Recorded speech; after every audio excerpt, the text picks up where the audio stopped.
Барлықтарыңызға сәлем. Бүгін біздің сабақта біз құлақтың ішінде не бар, яғни құлақтың құрылысы жайлы айтатын боламыз. Біріншіден, біз құлақтың 3 бөліктен тұратынын айтып кетуіміз керек. Яғни бұл бізде сыртқы құлақ, басқа тұсталады. Яғни ең бірінші бұл бізде сыртқы құлақ, ортаңғы құлақ және ішкі құлақ болып үшке бөлінеді.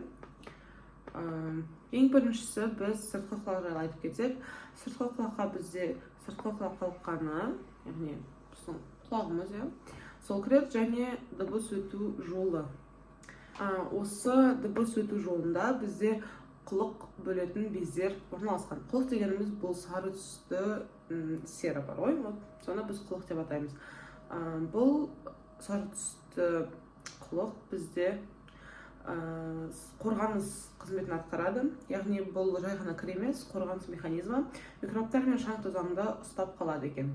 Және де мақта таяқшаларымен тазалағанда біз абай болуымыз керек, себебі қатты бүйтіп басып кетсек, біз барабанный перепонка бар ғой, сол пердені біз жарып жіберуіміз мүмкін. Келесі, яғни осы пердені, дыбыстың өту жолы. Бізде дыбыс толқыны осы сыртқы құлақ қалқанымен ұсталады, кейін ол дыбыс жолына бағытталады.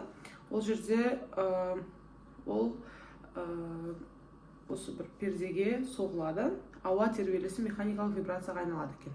Келесі ортаңғы құлақ. Ортаңғы құлақ бізде 3 кішкентай сүйектерден тұрады, және бұл перде бізде ортаңғы құлаққа жатпайды. Бұл жай ғана сыртқы мен ортаңғы құлақтарды байланыстырушы бір мүше.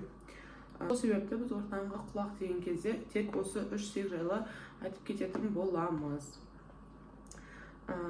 Бұл сүйектердің атаулары балғашық, біріншісі, кейін төстік, және соңғысы үзеңгі. Бұл сүйектер негізі адам ағзасындағы ең кішкентай сүйектердің бірі, және бұл үзеңгі сүйегі бізде ішкі құлаққа жол ашады екен.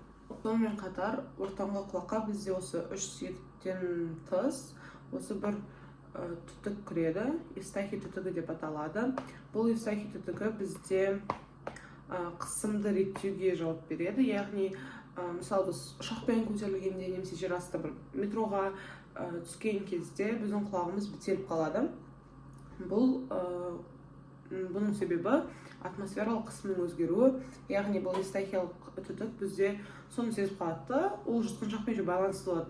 Осыны шешу үшін адам сөйтейін жұтады, немесе бүйтіп мұрнын жабады да ауаны ішке кіргізуге тырысады.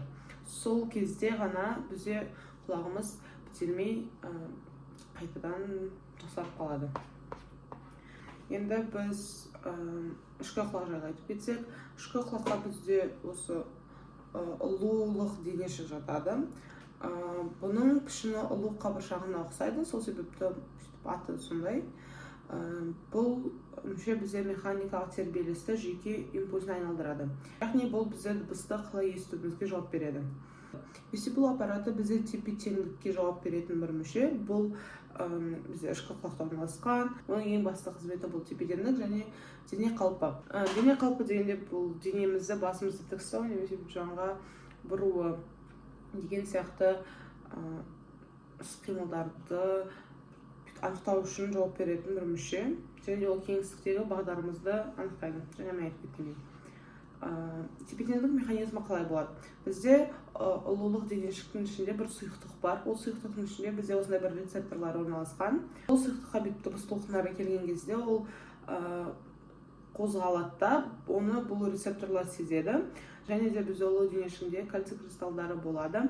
Олар бас қозғалғанда, адам бас қозғалғанда орын ауыстырады екен. Миға дене қалпы туралы тікелей сигнал жібереді, яғни мидың самай бөліміне. Құлақтың екі маңызды қызметі бұл дыбысты есту. Біріншісі бұл дабыл жарғағы, кейін ортаңғы құлақта орналасқан есту сүйекшелері, кейін ол бізде ішкі құлаққа, яғни ұлуға сол дыбыс толқындарын жібереді. Және екінші аса маңызды қызметі бұл тепе-теңдік. Оған бізде вестибул аппараты, кальций кристалдары және рецепторлар жауап береді. тағы да бір шоу жасап қайтсақ, құлақ бізде 3 бөлімнен тұрады: сыртқы, ортаңғы және ішкі болып. Сыртқы құлаққа бізде сыртқы құлақ қалқаны және дыбыс жолы кіреді. Ал бұл барабанная перепонка, яғни дыбыс пердесі. Бізде тек қана сыртқы мен ортаңғы құлақтарды байланыстыру үшін арналған. Кейін ортаңғы құлаққа бізде осы 3 секше кіреді. Олар бір-біріне бүйтіп соғылып, кейін сигналды ары қарай беруге жауап береді. Және бұл түтік, осы түтік кіреді. Және соңғысы ішкі құлаққа бізде ұлу денешігі мен вестибул аппараты кіреді. Кейін олар ақпаратты адамның миының самай бөлігіне жеткізеді екен.